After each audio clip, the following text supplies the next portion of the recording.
ॐ वाणीं गणपतिं वन्दे व्यासं व्यासात्मजं तथा श्रीराधिका माधवौ वन्दे सदानुग्रहतत्परौ श्रीमदंससमारम्भां शनकादिकमध्यमाम् अस्मदाचार्यपर्यन्तां वन्दे गुरुपरम्पराम्। आदरणीय भक्त सज्जन वृंद,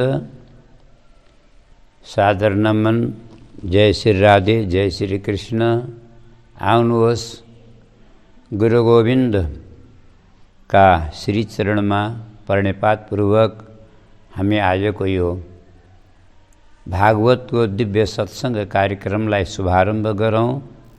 पूर्व प्रसंग में हमले गजेन्द्रले गरेको सुंदर स्तुति प्रार्थना उसले आर्त भएर करुण स्वरमा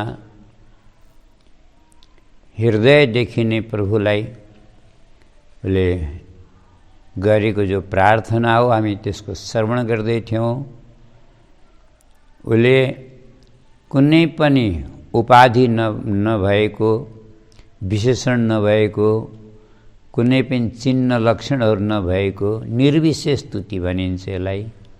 यस्तो स्तुति गर्यो जो जगतको ईश्वर, जो जगतको कारण, अकारण भएर पनि सर्वकारण, कारणका पनि कारण, जो सबैको आत्मा साक्षी, जो जगत को आश्रय आधार, जो सर्वोपरि सबै देवताहरूको, मनुष्यहरूको, प्राणी मात्रको आराध्य जो परमात्मा हो, उनले मेरो रक्षा गरून्। यस्तो प्रकारको दिव्य भावमय स्तुति उसले गर्यो। कुनै पनि देवी देवताको नाम नलिएको हुनाले कोही प्रकट भएनन्, पर संपूर्ण प्राणीहरूका आत्मा भएको हुनाले, सबैका परमात्मा र आराध्य भएको हुनाले भगवान श्रीहरि प्रकट हुनुभयो। तत्राखिलामरमयो हरिराविरासित। यहाँ तक हामीले श्रवण गरेका थियौं। भगवान श्रीहरिलाई आकाशमा प्रकट भएको देखेर हात्तीको सुँड पुरै डुबिसकेको थियो, थोरै डुब्न बाँकी थियो। त उसले त्यही सुँडले उसले एउटा कमलको पुष्प सरोवरमा फुलेको तोडेर भगवानलाई अर्पण गर्दै नारायण अखिल गुरु भगवान नमस्ते।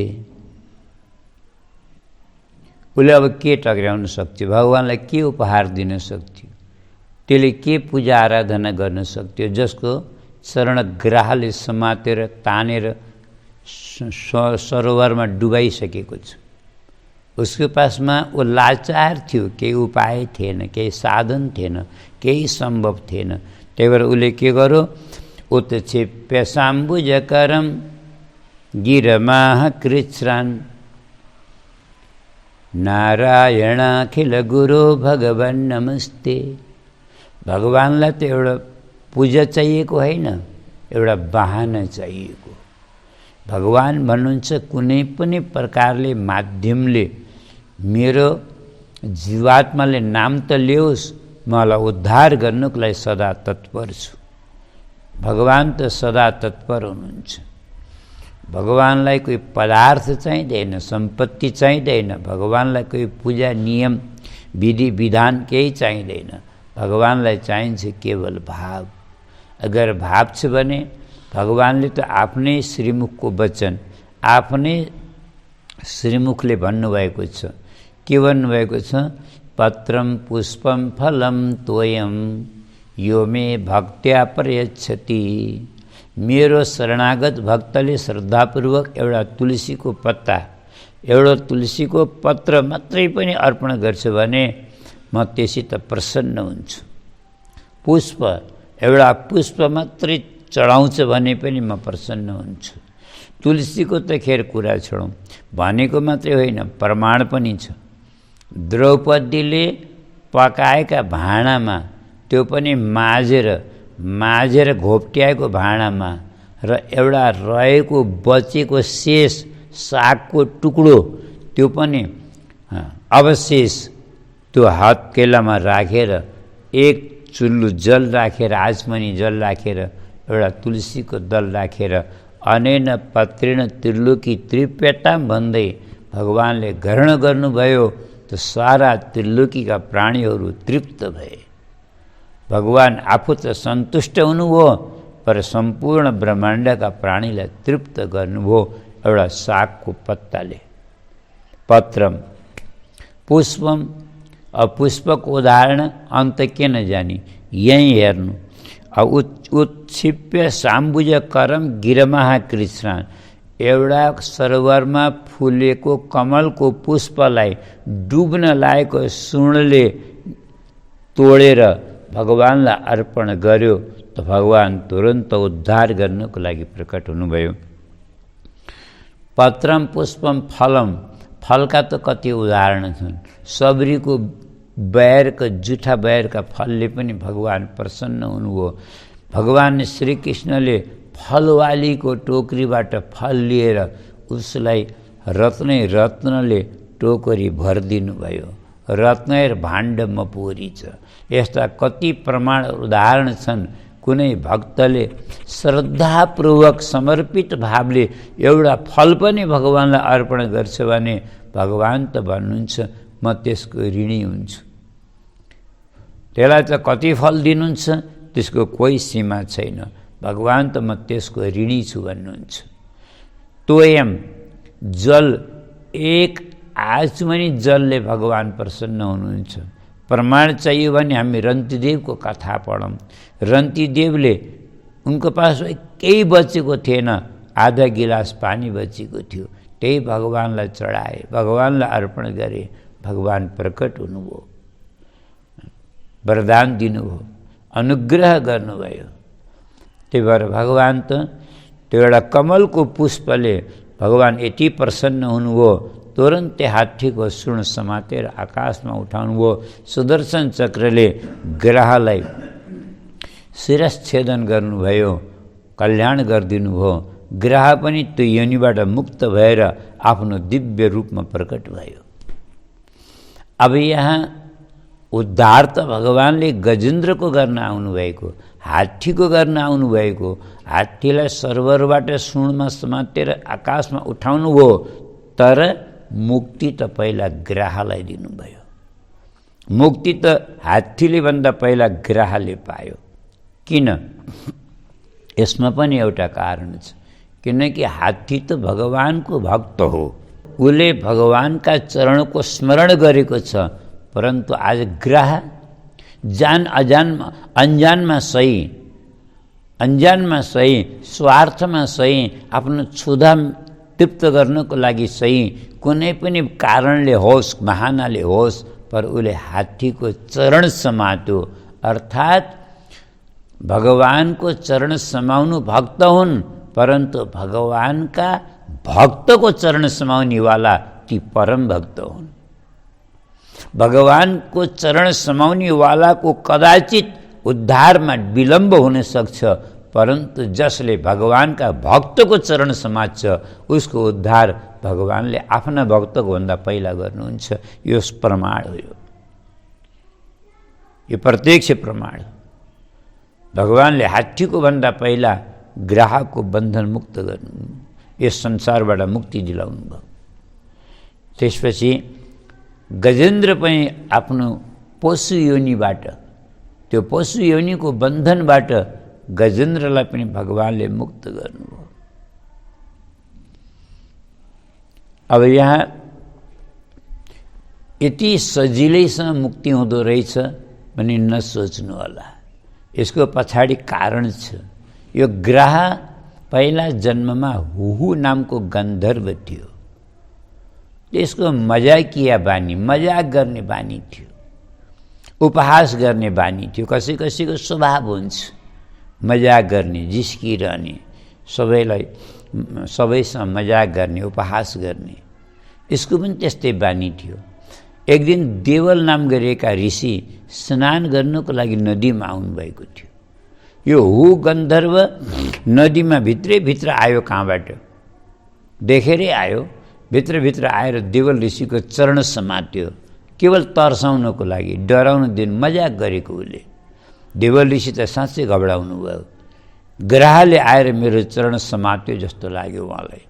एकदम आइतिएर आफ्नो चरण जोरसित थुत्नुभयो अनि सरोवरबाट बाहिर, नदीबाट बाहिर आउनुभयो, बाहिर निस्कनुभयो। परन्तु यो पनि पछि पछि नदीबाट बाहिर आएर हाँस्न लाग्यो। डराउनु भयो क्या महात्माजी भन्छ। महात्माले सोध्नु, तँ ठिस क्या हो? म त थिएँ त। हजुर डराउनु भयो? दुर्वासाजी डराउनु भएन, रिसाउनु भयो। भन्नुभयो, तँलाई ग्राह बन्ने बहुत रहर छ होइन? ग्राह बनेर डराउनु दिन्छस्? जा, तेरो इच्छा पुरा गरिदिन्छु, तँ जा ग्राही बन, ग्राह नै बन जा भनिदिनु भयो। ऊ त बिचारा एकदमसित त्राहिमाम गर्न लाग्यो। क्षमा मागो गुरुवर, मैले त मजाक गरेको थिएँ। मजाकको पनि यति ठुलो दण्ड हुन्छ र? क्षमा गर्नुहोस्, मैले गल्ती गरेँ, जानिनँ, हजुरसँग मजाक गरेँ, यति ठुलो श्राप नदिनुहोस् मलाई। महात्माले भन्नुभयो, महात्माको वचन कहिल्यै खेर जाँदैन, चाहे त्यो आशीर्वाद होस् चाहे त्यो श्राप होस्, दिँदैनन्। दिए भनेदेखि फरक पर्दैन, खेर जाँदैन। श्राप त मैले तँलाई दिएँ, ग्राह त तँलाई बन्नै पर्छ। त चिन्ता नगर, तँलाई वरदान दिन्छु। तैँले भगवानको परम भक्त गजेन्द्रको चरण समात्ने छस् र भगवानका कर कमलद्वारा तेरो उद्धार हुनेछ। सङ्गमा वरदान दिनुभयो। त्यही भएर आज यसले गजेन्द्रले भन्दा पहिला मुक्ति पायो, कारण थियो। गजेन्द्र पनि यो कोही साधारण पशु होइन, यो सामान्य पशु होइन। यो पनि पहिला जन्ममा इन्द्रद्युम्न नाम गरेका राजा थिए। द्रविड देशका पाण्ड्य वंशीय राजा थिए, धर्मात्मा थिए। धर्मात्मा मात्रै होइन, भगवानका परम भक्त पनि थिए। बहुत भक्ति गर्थे, भजनानन्दी थिए। राजा भइकन पनि उनले भजन गर्थे। आफ्नो नित्य नियम कहिल्यै छोड्दैनन्। जति हतार भए पनि उनले नित्य नियम गर्थे। एक दिन के भयो, स्नान गरेर उनी भजन गर्न झोलीमाला लिएर माला जप्दै थिए अनि भजन गर्दै थिए। त्यही समयमा अगस्त्य ऋषि पाल्नुभयो। अगस्त्य ऋषिलाई देख्न त उनले, तर हातमा अधुरो माला थियो। माला पुरा गरेर स्वागत गरुला भन्ने सोचे। ऋषिले फेरि अर्कै सोच्नुभयो। ऋषिले के सोच्नुभयो, यो बडा आडम्बरी रहेछ, मलाई देखेर ढोङ गरिरहेछ, मलाई देखाएको छ नि, म क्या गर्न भक्त हुँ, धर्मात्मा हुँ, भजन गर्छु भनेर मलाई देखाएको छ। हात्ती जस्तो, पशु जस्तो बसिरहन्छ। सन्त महात्माहरूलाई देखेर, गुरुजनहरूलाई देखेर पनि आसनबाट उठेर स्वागत गर्दैन। जा, तँलाई श्राप दिन्छु, त हात्तीको योनिमा जा। किनकि हात्ती जस्तै मूढ बुद्धि तैँले सन्त महात्माको कदर गर्न जानेको छैनस्। त्यही भएर पशु योनिमै जा, हात्ती योनिमै जा भनेर श्राप दिनु हो। अब यसबाट हामीले एउटा कथा के सिक्छौँ त भने, नियम गर्नु राम्रो हो है, तर नियमभन्दा ज्यादा नियम त यस्तो छ। उदाहरणको लागि भनौँ है, हामीले गायत्री जप्न लाग्यौँ अथवा कुनै पनि इष्ट मन्त्र जप्न लाग्छौँ, आधा मन्त्र जपिया छौँ, आधा माला भएको छ। त्यो बेलामा कोही अकस्मात कोही सन्त महात्मा गुरुजन पाल्नुभयो अथवा आफ्नै गुरु आउनुभयो। अब हामीले माला पुरा गर्ने कि उठेर स्वागत गर्ने, यसमा त हेर्नु, यो दुविधा हामीलाई पनि भोलि हुनसक्छ। हर कसैलाई यो दुविधा हुनसक्छ। माला पुरा भएको छैन, अचानक सन्त महात्मा गुरुजन आए, हामीले के गर्ने? त यो कथाले हामीलाई के सिकाउँछ भन्दा बरु माला जहाँको त्यहीँ छोडिदिनु, जुरुको उठेर स्वागत गर्नु, अभ्युत्थान गर्नु, अभिनन्दन गर्नु, स्वागत सत्कार गर्नु। हाम्रो पहिलो धर्म त्यो हो।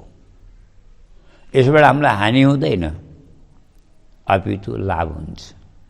के लाभ हुन्छ? उता मर्यादाको पालन भयो, सन्त महात्माको स्वागत भयो।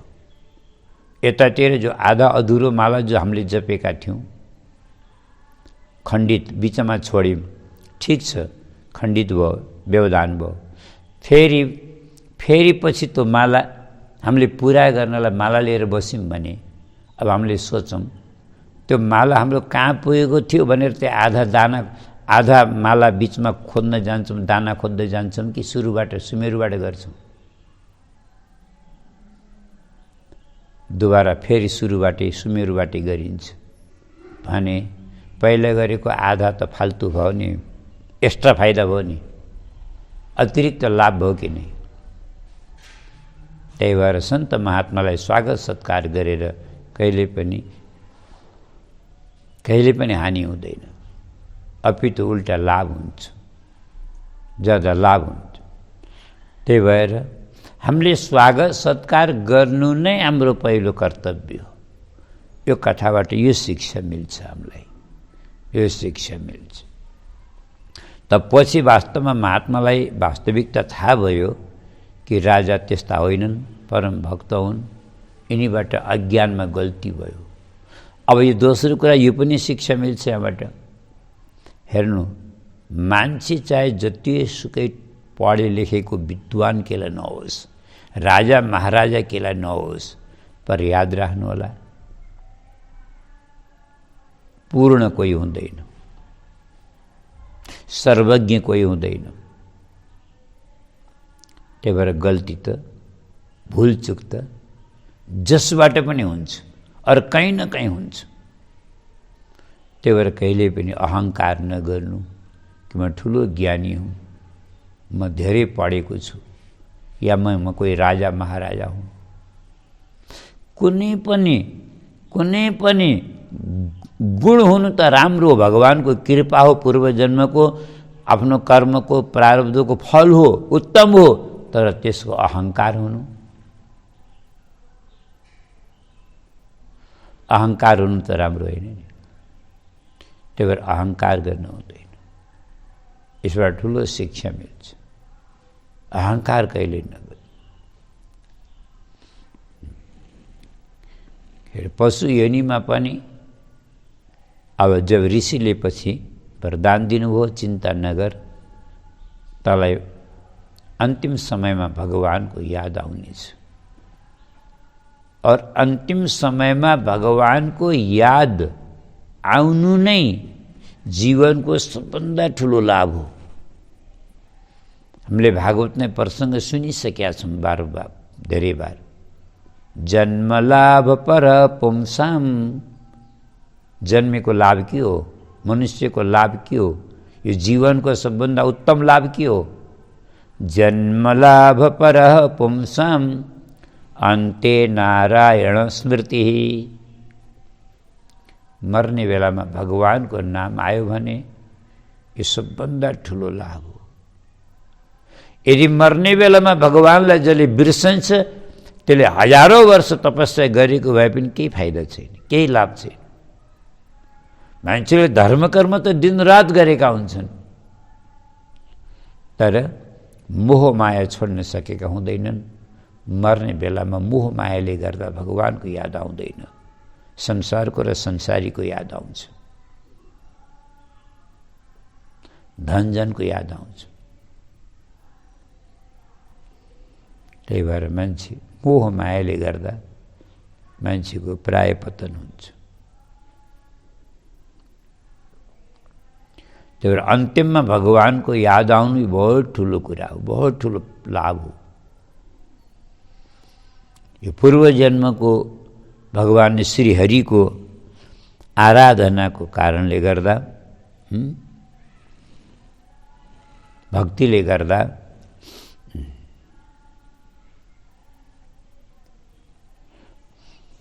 एउटा अर्को कुरा भगवानले गजेन्द्रलाई एउटा वरदान दिनुभयो। हे गजेन्द्र, तिम्रो स्तुतिले म अत्यन्त प्रसन्न छु भन्नुहुन्छ। यति मात्रै होइन, जसले यो गजेन्द्रको स्तुतिलाई, यो 3 अध्यायलाई भनौँ नित्य प्रति पाठ गर्छ, त्यसलाई भगवानले वरदान दिनुभएको छ, अन्तिम समयमा दर्शन दिनेछु या बुद्धि शुद्ध गरिदिनेछु। यो दुईटै बहुत ठुलो वरदान हो।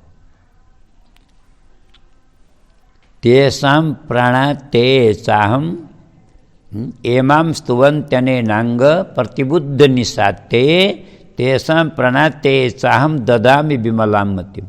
जसले स्तोत्रले प्रतिदिन प्रातःकाल उठेर पाठ गर्छ, स्तोत्रले भगवानको स्तुति गर्छ, स्तोत्रको पाठ गर्छ, त्यसलाई प्राणाते प्राणान्तमा मर्ने बेलामा भगवान भन्नुहुन्छ ददामि विमलां मतिम। त्यसलाई मैले निर्मल बुद्धि, विमल बुद्धि प्रदान गर्छु, जुन बुद्धिले भगवानको स्मरण हुन्छ, भगवानको याद आउँछ। यो सबभन्दा उत्तम लाभ हो।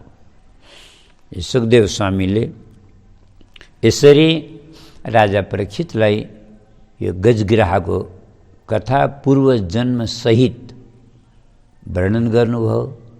यी दुवैले आफ्नो आफ्नो धामको प्राप्ति गरे। गन्धर्व पनि आफ्नो स्वरूपले आफ्नो धामको प्राप्ति गर्यो, और हात्तीले त भगवानको दिव्य पवित्र सान्निध्य प्राप्ति गर्यो, भगवानकै धामको प्राप्ति गर्यो। अब यसपछि अगाडि यो तामस मन्वन्तरको कथा थियो है, यो चौथा मन्वन्तरको। 5वां मन्वन्तर रैवत मन्वन्तर। यो मनुष्य तामस सोदर, तामसकै सहोदर भाइ हुन् जो रैवत, जो 5वां मनु भए। अनि 6वां मनु चाक्षुष, जो चक्षुका पुत्र भए। र यही मन्वन्तरमा समुद्र मन्थन भयो। समुद्र मन्थन को कथा राजा परीक्षितले विस्तारले श्रवण गर्ने इच्छा गरे। तब सुखदेव स्वामीले कथा दोहोऱ्याउनु भयो। यदा दुर्वाससः शापात् चन्द्रालोकास्त्रयो नृपः निःश्रीकांश्चाभवस्तत्र निःसुरिज्यादयक्रियाः। यो समुद्र मन्थनको प्रारम्भ कसरी भयो भन्दा, एक बार दुर्वासा महर्षि भगवानको दर्शन गरेर भगवानको धामबाट स्वर्गमा पाल्नु भएछ। इन्द्र हात्तीमा चढेर कहीँ जाँदै थिए, स्वर्गबाट बाहिर निस्कन लागेका थिए। अगाडि दुर्वासा ऋषिलाई देखेर उनले प्रणाम गरे। ऋषिमुनिहरूलाई धेरै सम्मान चाहिँदैन, मात्र प्रणामले प्रसन्न हुन्छ। दुर्वासालाई लाग्यो इन्द्रलाई म के उपहार दिउँ, आशीर्वाद दिउँ, के दिउँ। महात्माहरूको नजरमा, दृष्टिमा सबभन्दा उत्तम उपहार वस्तु भनेको भगवानको प्रसाद। भगवानको प्रसादभन्दा उत्तम वस्तु अरू के हुन्छ? तो कण्ठमा भगवानको प्रसादी माला थियो, उतारेर इन्द्रलाई पहिराइदिनु भयो। इन्द्रले त प्रसादी मालाको कदर गर्न जानेनन्, किनकि इन्द्र स्वर्गको ऐश्वर्यले उन्मत्त भएका थिए। जो श्री सम्पत्तिको, विभूति वैभवको, हैन मतलब ऐश्वर्यको नशा जसलाई चढेको हुन्छ, माने जो उन्मत्त भएका हुन्छन्, तिनीहरूले गुरु गोविन्दको अथवा भगवानको प्रसादको, साधु महात्माको, भक्तहरूको सम्मान गर्न जान्दैनन्, सक्दैनन्। खेर इन्द्रले तो माला उतारेर आएर अब हात्तीको शिरमा राखिदिए। हात्तीको शिरमा राखे। अब हात्ती त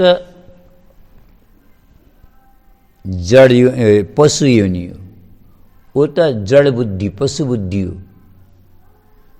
पशुको बुद्धिमा बुद्धि त हुन्छ पर विवेक हुँदैन।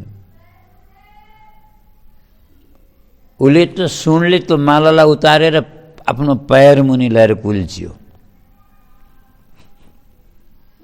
दुर्वासाजीलाई बहुत नराम्रो लाग्यो। आफ्नै अगाडि प्रभुको प्रसादी मालाको त दुर्दशा देख्नु।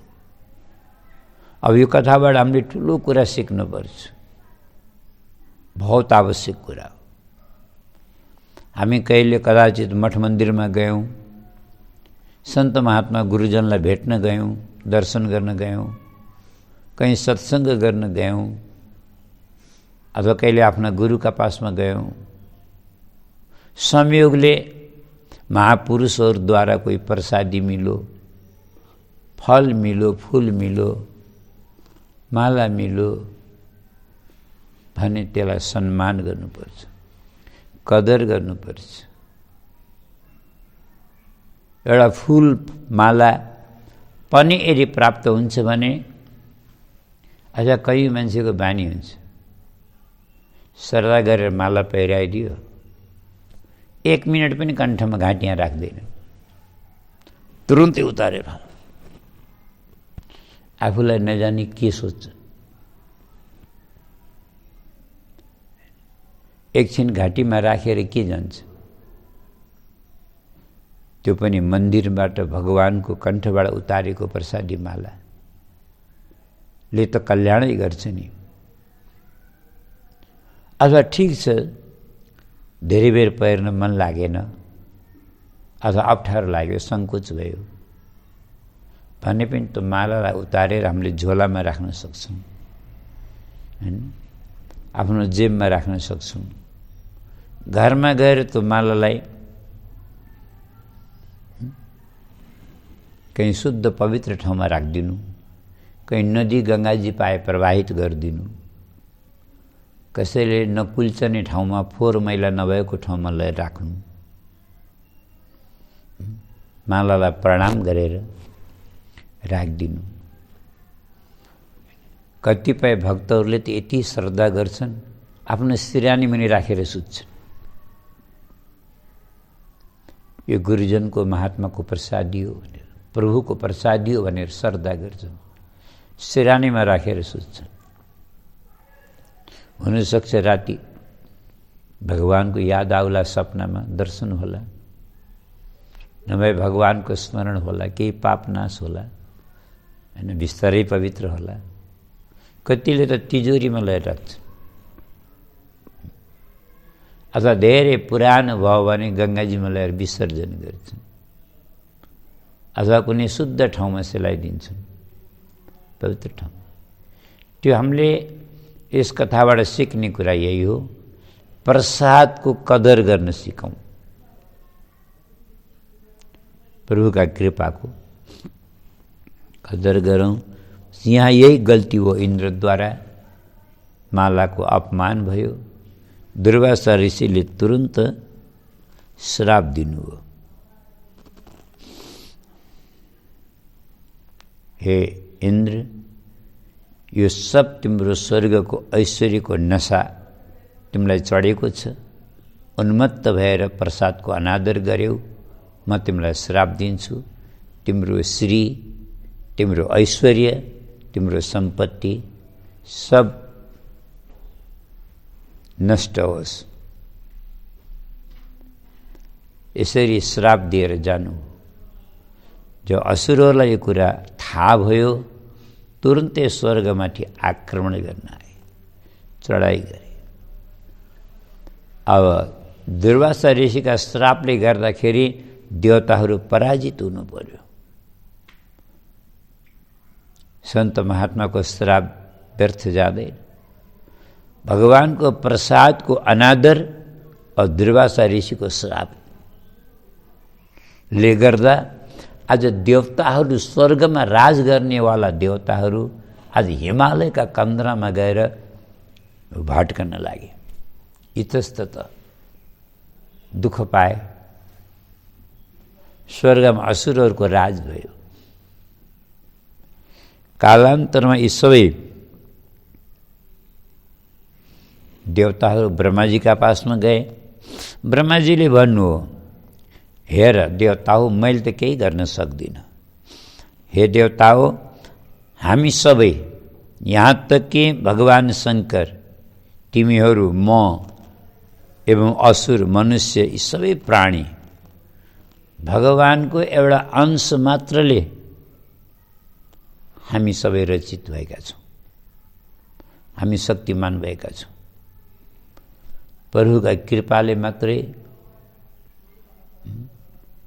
हाम्रो अस्तित्व छ, नभए हाम्रो कोही अस्तित्व छैन। उनै प्रभुले सृष्टि स्थिति संहार गर्नुहुन्छ। यतिखेर पालनको अवसर छ। त्यसकारण हामी उनै जगद्गुरु प्रभुका श्री चरणका शरणमा हामी जाउँ। भगवानले अवश्य कल्याण गर्नुहुनेछ। तस्मात् ब्रजाम शरणम जगद्गुरुम। जगद्गुरु भगवानका शरणमा जाउँ। स्वानम सनो धास्यति समसुर प्रिय। भगवानलाई, भगवान शान्ति प्रिय हुनुहुन्छ। देवताहरूको भगवानले प्राय पक्ष लिनुहुन्छ। अब देवताको पक्ष किन लिनुहुन्छ? भगवान त पक्षपात गर्नुहुन्न, निष्पक्ष हुनुहुन्छ।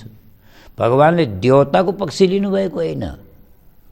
देवता सत्वगुणी हुन्छन्, भगवानले सत्वगुणको पक्ष लिनुहुन्छ।